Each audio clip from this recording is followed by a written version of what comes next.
Tara, gawa muna tayo ng tuna pesto, guys. Ayan, ang una natin gagawin ay lutuin ang pasta.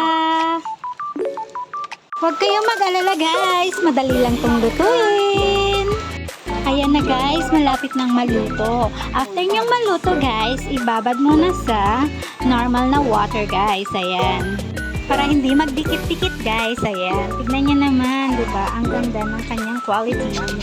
Okay, guys. Ayan na yung bawang at saka sibuyas. Igisa muna natin. Ayan. Napaka-konti lang, diba? Kaya uulitin natin maghati-hati ng bawang.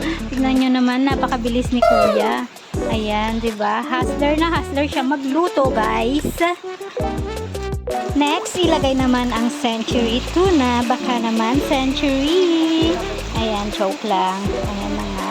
Pag kumulo na, guys, ilagay naman ang ating pesto sauce. Ayan. Diba? Napakadali lang lutuin. Kayang-kaya yan ng mga bata, guys. Okay, guys. Ang next natin, lagyan ng mga pampalasa. Ikaw na ang bahala kung gaano kadami nito. Okay, guys. Copy. Kapag okay na, ilagay ang pasta at halu-haluing mabuti.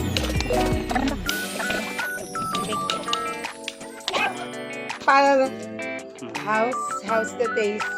Al The dente. rich bake.